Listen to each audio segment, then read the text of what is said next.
Niwang Sukmana mangadili nuwe ana sasmintaning sun jagat wasisaning Ubathara ya jagat Pramudita ya jagat jembari ora jamak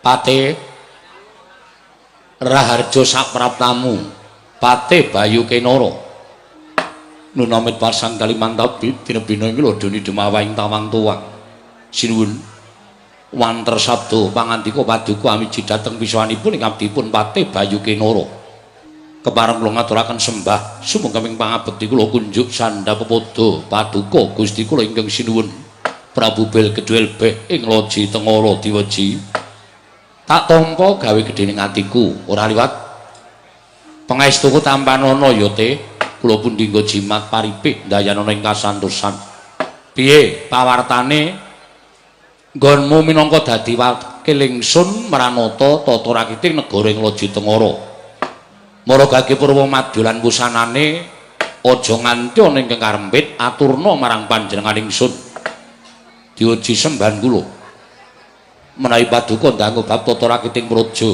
sadaya mboten badhe anguci wani para kawula sami sayek seka kapti akare lungguring nusa bangsa tuwi negari Loji Tengara medhaipun para abdi prajurit miwah nayaka mboten kendhat anggenipun sami gegladen olah kridaning aprang sawanci praja paduka temping maramuka mboten badhe anggepok unca paduka Gusti kula ingkang sinuwun ing abdi ngepadian remuk kasawurna putung sumangga kabandhemna diweji bagus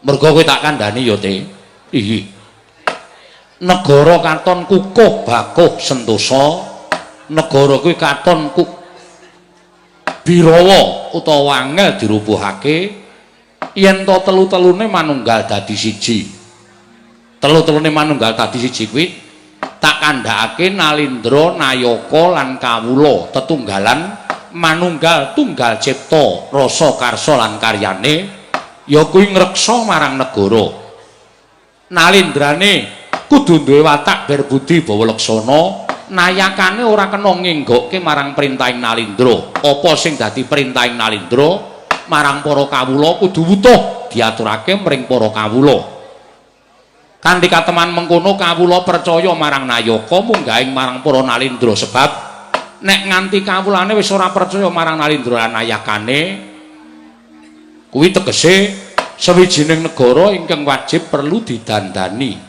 mekaten diweji mula tak jaluk kanthi banget apa yang dadi pakaryanmu minangka dadi wakiling Nalindra lakonana ingkang sak apik-apike kanthi landasan jujur prasaja sabar lan ikhlas merga ngrangkani wong sak negara kuwi angel inggih diweji menapa ing sampun paduka dawuhaken badhe kula candhingga jimat tak pangestoni muga-muga kuat nggonmu minangka dadi Wrangkanata Nalindring Loji Tengara Prabu Belgedwel Beh mangkaten sinuwun menapa ing sampun paduka dawuhaken badhe kula candhingga jimat tumenggung waduh lali jenengmu aku tumenggung sapa jenengmu menawi dangu dhateng kula pun tumenggung Somadenta sinuwun. Nah, ya karang nayakaku ki pirang-pirang diagung pangaksama njaluk sing gedhe pangapuramu ya. Ora iso ngapalke siji-siji, ning aku apal. Praenane iki aku apal. Oh nggih. Raharja Sapraptamu tansah pinanganing kawidadan nuring sambi kula. Kepareng kula ngaturaken sembah pangabekti kula kunjuk sinuwun. Apa sebabe kok tak angkat dadi tumenggung? Monggo janjane nek ndelok udawedanane nuwun sewu kowe iki rada kurang ning apa sebabe kowe tak angkat minangka tumenggung kula piyambak mboten mangertos mugi kepareng Gusti kula hamba barana dhateng abdi tumenggung merga kowe jujur arepa kowe iki ragamu kurang omonganmu kaya dimut ning kowe duwe pambegan sing apik ya kuwi jujur negara iki mbutuhake wong jujur lho nek nayaka nayakaku ora padha jujur wis to arep aku ki pinter njara langit arep aku ki digdaya sekti kalintang nek nayaka negara ing Loji Tengara Srati-sratiku ngarep mburiku landesane ora jujur, kuwi ora bakal langgeng lek ku dadi ratu. Mula aku mbutuhke nayaka-nayaka sing kaya kowe kuwi sing jujur. Kula ben sampun paduka dawuhaken ngestakaken dawuh. Matur nuwun dene kula sampun dipun alem, kula menika satunggiling nayaka ingkang bubur. Apa? Bubur. Jujur. Lah iki nang kene iki kowe iki arep rada elek rupamu tur rada budhek. Ning pawitanmu jujur mekaten Gusti. Ngestakaken dawuh menapa sampun paduka dawuhaken badhe kula candhi nggo jimat. Sing mburi dhewe iki sapa kuwi? Kok kaya ora patiya petra. Sandhangane kok kaya ora patiya pas minangka nayaka. Awe paduka aku kaliyanku lho. Kula iki kabeh nayaka sing dhewe. Ya. Jenengmu sapa? Glabet. Sastra Cetha. Oh iya. Kowe nalika semono ming tukang ngarit ning tak angkat dadi nayaka ngloji tengara. Pengaji iki. Ya. Aku pancen ora mawas karo pasuryan kok. Nayaka iku ora mbutuhake sing bagus, sing tracak, sing trengginas. Ning nek kanggonan watak ora jujur aku ora seneng. Ning arepa sarwa kurang pewujudanmu, ning nek jujur, nek kowe kuwi ngabekti karo aku lahir batin, tresna karo para kawula, tak angkat dadi nayaka ngloji tengara. Wae sing baju wis. Iki cakep bepisan. Ya, slamet tekamu.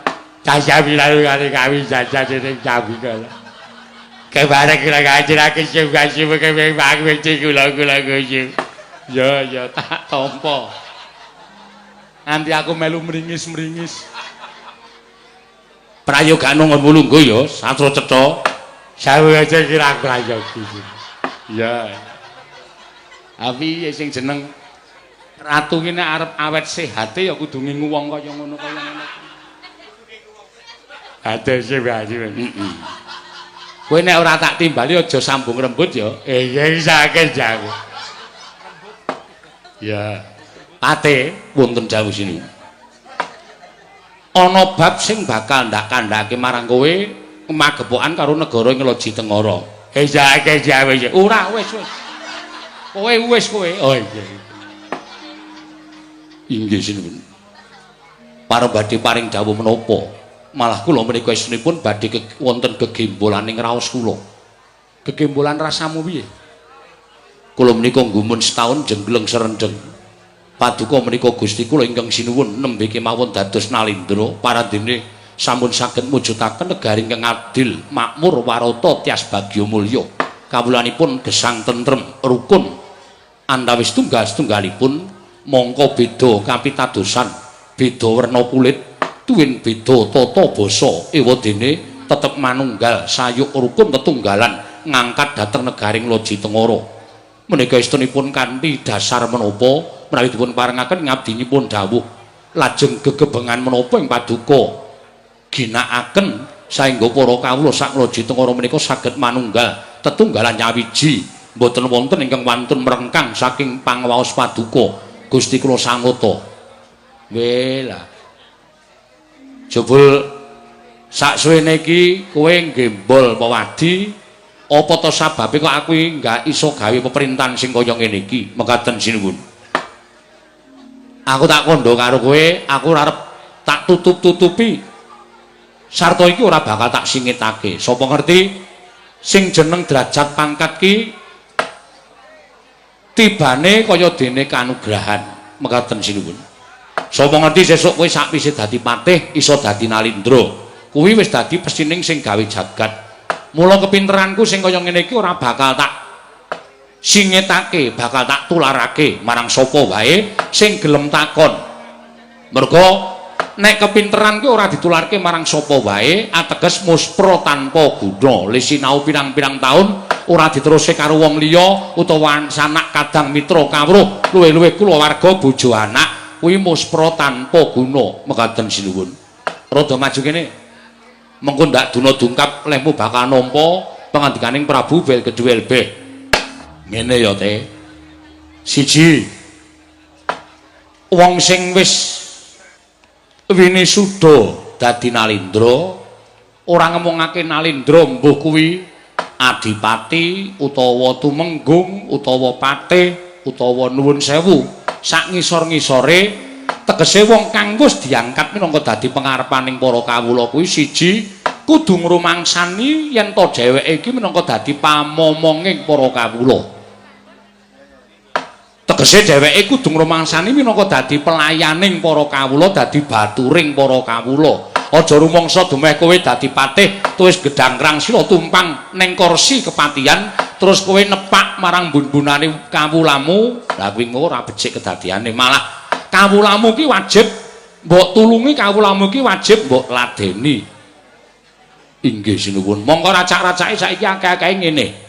Wong sing wis lenggah minangka dadi pangarepaning para kawula, akeh-akehe padha nepak mbun-bunaning para kawula, ora tresna marang para kawula, rumangsa nek dhek iki sesembahaning para kawula, mongko janjane kuwalik.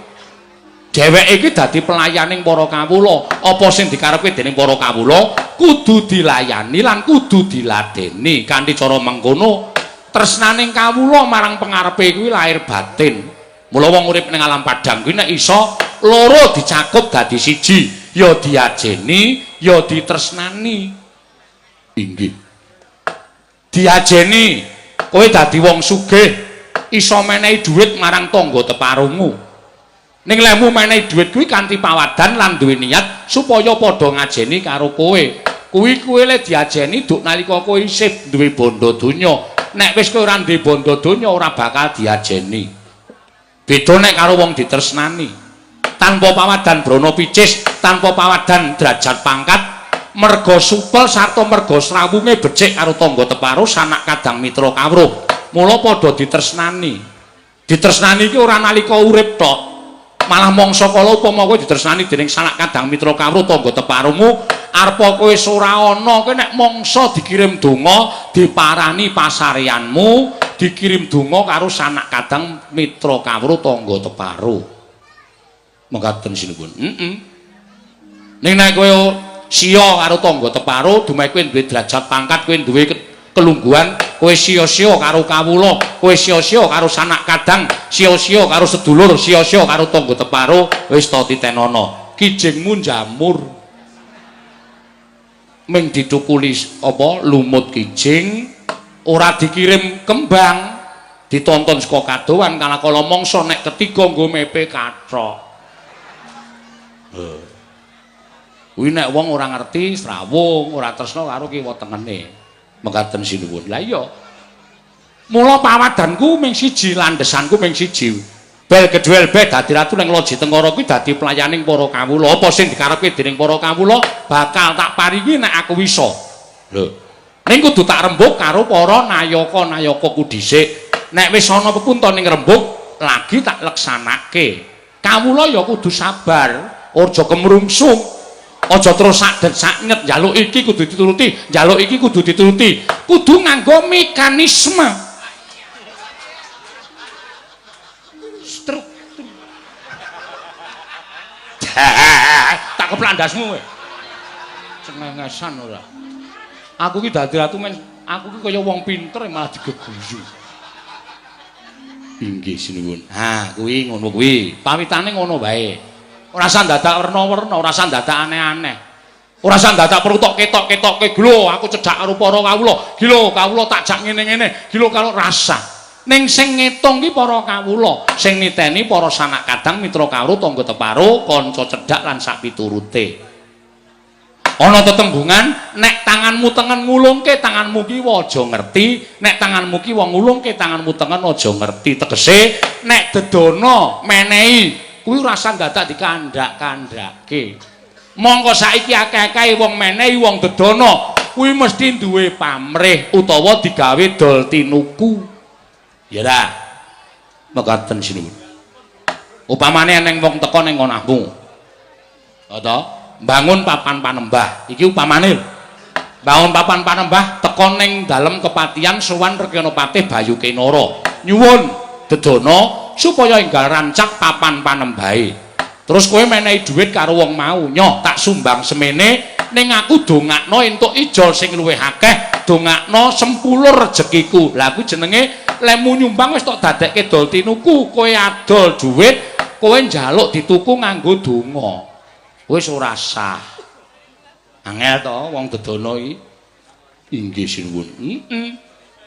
Kowe ngulungi dhuwit karo tangga teparomu lemu ngulungi nang gone ngarepe wong akeh. Lho, mongko omong nyo, bangane nyolong. Lah kuwi jenenge ora apik. Aku mbiyen sok ngono kuwi nek saiki wis insaf. Mekaten sinuwun. Iya. Inggih. Aja nganti dibalen, aja nganti ditiru ora apik.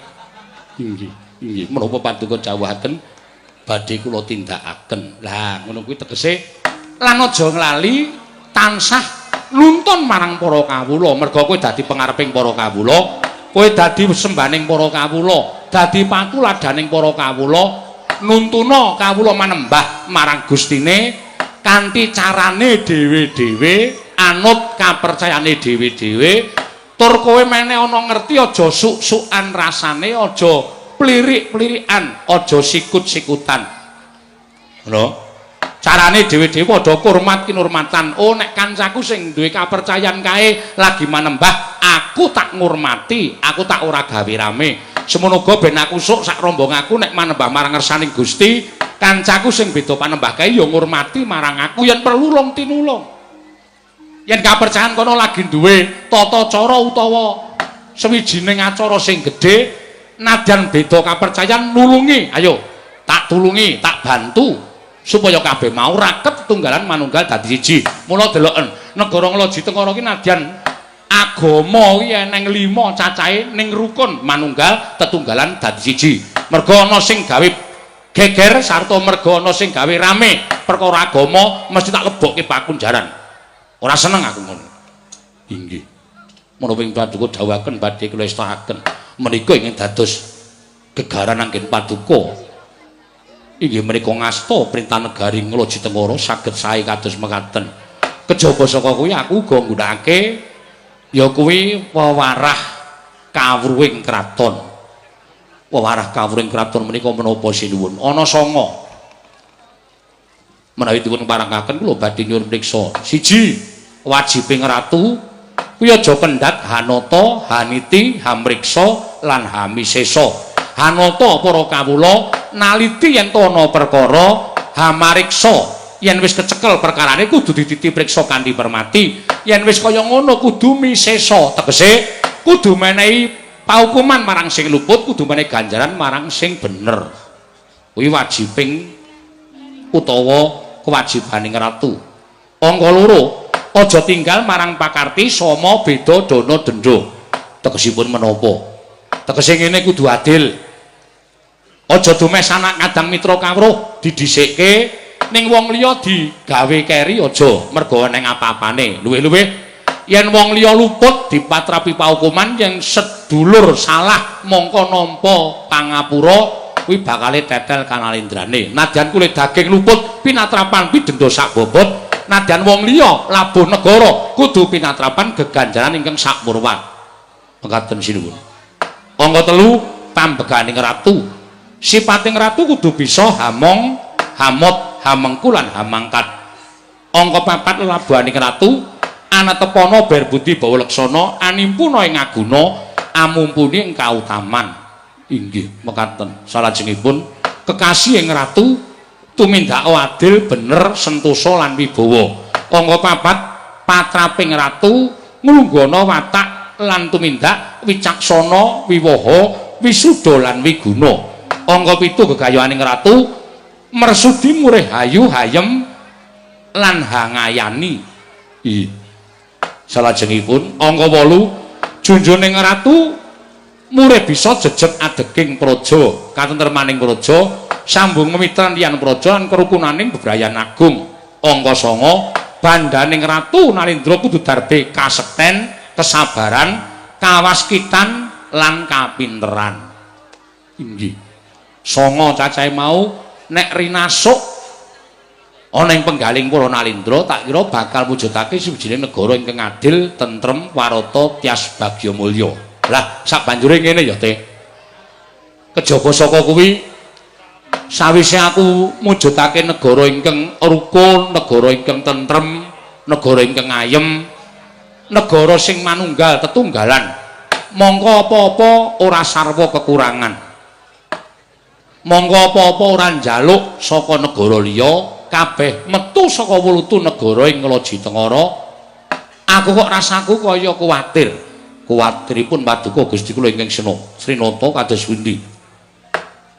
Merga adaane nek eneng negara ayem, eneng negara tentrem, eneng negara sing kepenak kaya ngene iki, mesti nalindra manca negara utawa liyan praja mesti ora trima, tegese ora trima rumangsa negarane kuwi dikembari, rumangsa negarane kuwi yen carane basa saiki disaingi.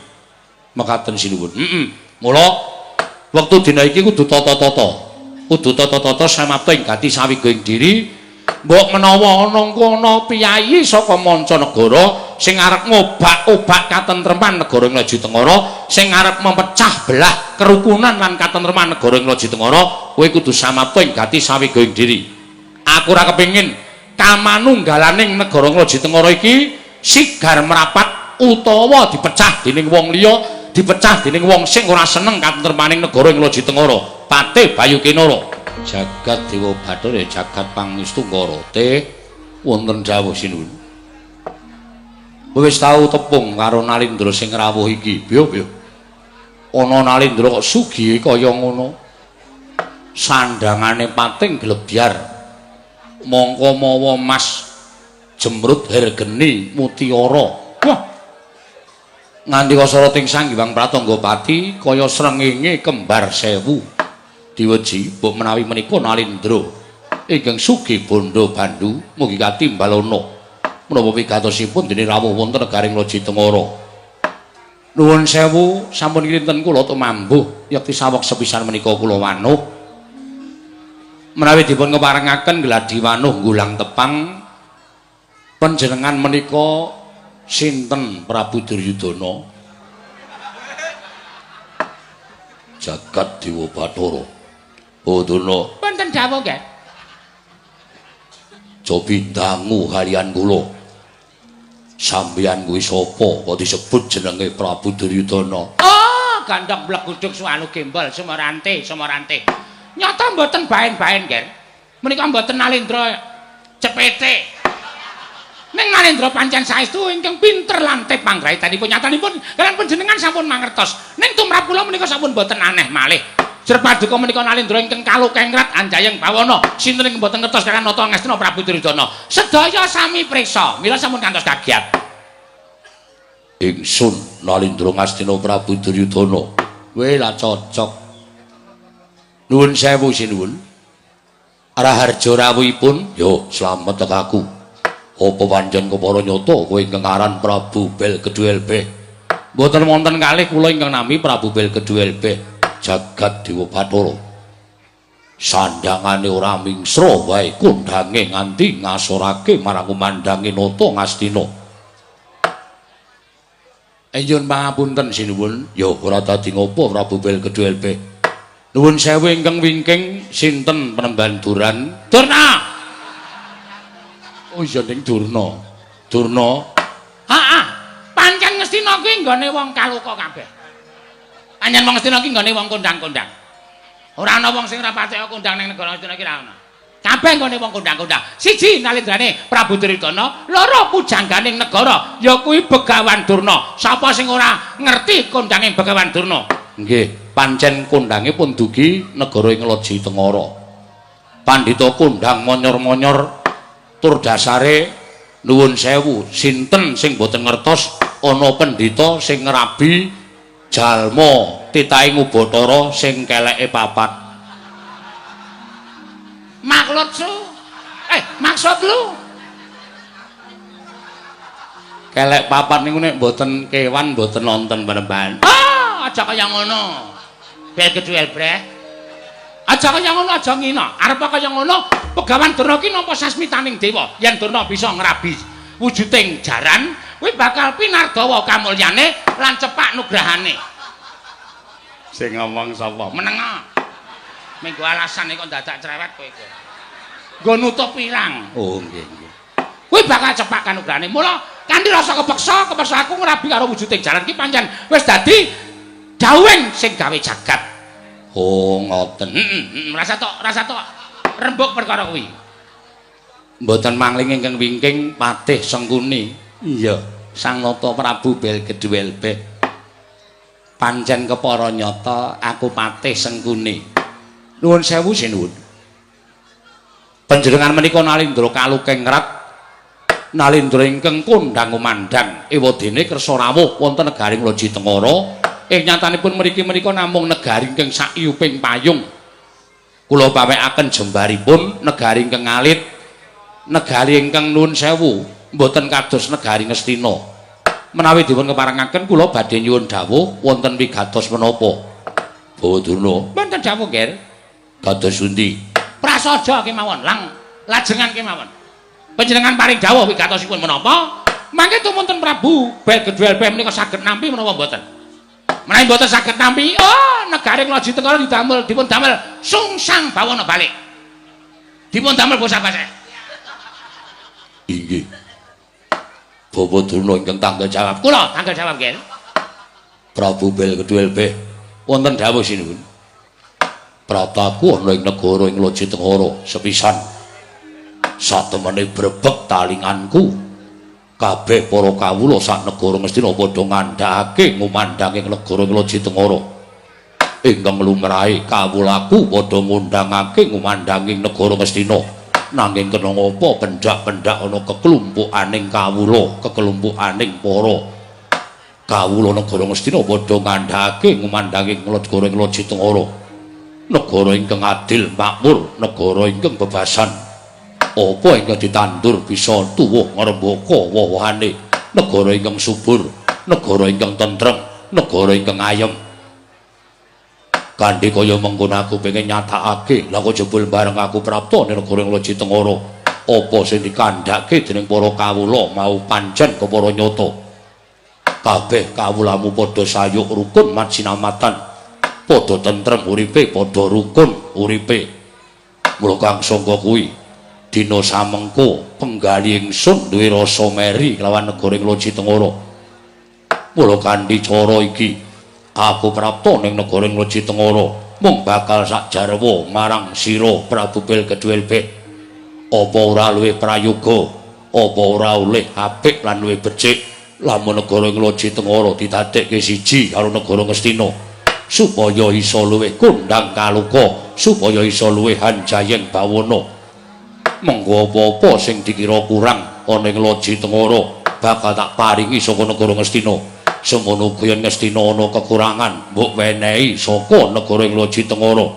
Kanthi cara mengkono Ngastina lan negara Loji Tengara bakal manunggal tetunggalan nyawiji, ora bakal bisa dipisahake.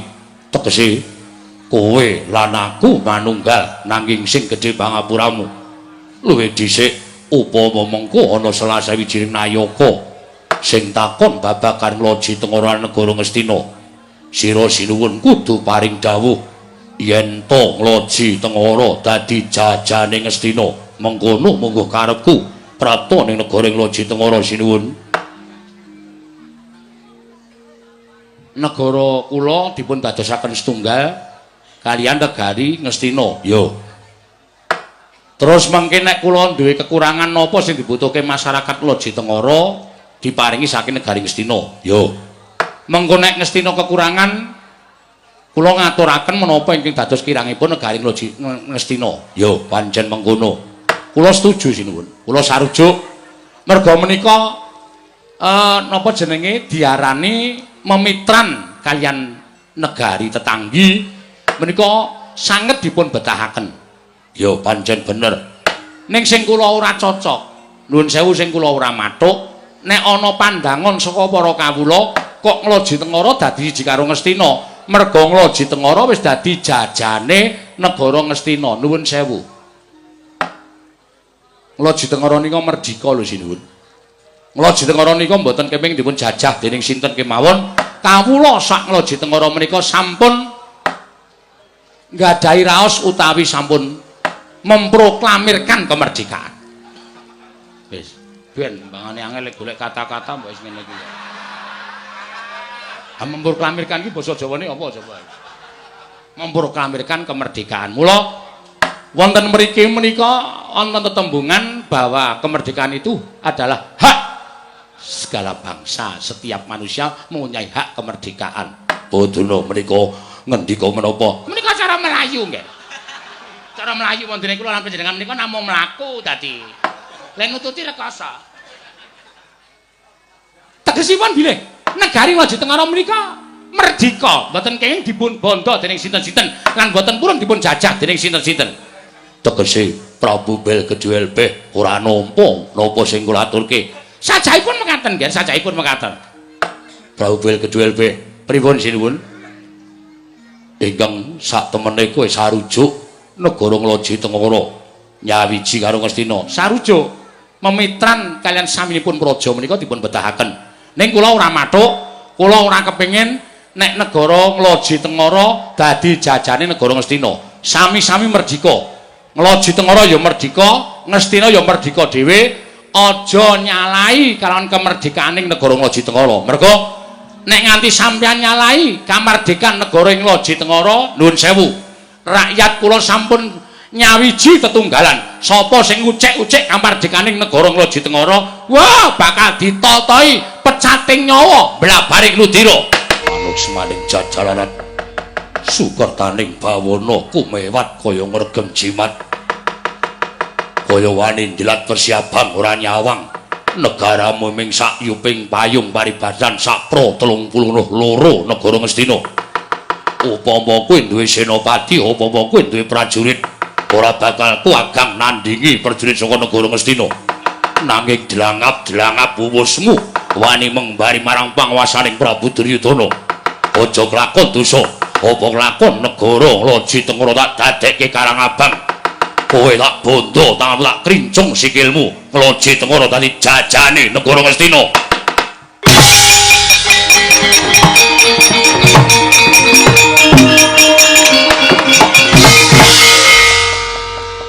Arep ratu cilik suwe-suwe dunake ngene iki aku ora wedi sapa-sapa. Nuwun sewu sin. Sampeyan aja dumeh gleleng dadi Nalindra negara gedhe terus kula negara cilik terus sampeyan arep ngidak-idak martabate Prabu Belgedwel Beh. Kula dadi wakiling para kawula sak negara Ngloji Tengara nek sampeyan ngendika kaya ngono tegese sampeyan ora iso dijak rembugan apik-apik. Sampeyan gunake cara kasar supaya ngrubuhake adeking Prabu Belgedwel Beh. Oke, ora masalah. Mboten napa-napa. Apa rumasane kula niku wedi disenggara macan? Ya. Apa rumasane kula menika wedi digetak? Sinuwun, sampeyan niku kurang napa kula tak takon. Sampeyan niku kurang napa? Sampeyan nganggo sandangan apik, nganggo sandangan becik, sampeyan nganggo busana sing sarwa mutiara, jamrut, hergeni. Apa kira-kira niku teke sampeyan? Apa niki kabeh sing magem niku nggone sampeyan? Upama Bondo Ngastina ki apa resmi darbeking Prabu Duryudana? Mboten. Apa dikira Prabu Belgedwel Beh ratu wingi sore ora maca sejarah? Sampeyan ngungkup negara Ngastina niku darbeking para Pandhawa. Pandhawa sing duwe negara Ngastina. Ning merga saka akal licik sampeyan, akal licike sampeyan kemenanganing Pandhawa mangglimpangke. Sampeyan sing lenggah dampar ke Prabu negara ing Ngastina. Nggih mboten? Ora. Sampeyan ora menghargai para pejuang-pejuang sing padha ngitung swara. Nek sampeyan kaya ngeten iki terus negara niku mboten badhe apik. Sampeyan wis ngrebut negara Ngastina saka tanganing para Pandhawa, saniki sampeyan arep jajah negara Ngloji Tengara. Sampeyan eling, sampeyan niku jane ora duwe negara, sampeyan niku jane dudu ratu, ning merga sampeyan niku nyilih negarane para Pandhawa, wekasan sampeyan dadi ratu. Kok sampeyan ora sadar nek negara sampeyan niku negara silian. Niku sing kudune mang balik karo para Pandhawa, ora kok ndol ngangah-angah arep ngidak-idak martabate wong Ngloji Tengara. Sedumuk bathuk senyari bumi, nadane mung sedumuk jembaring bathuk, nadane mung senyari jembaring bumi, tak totohi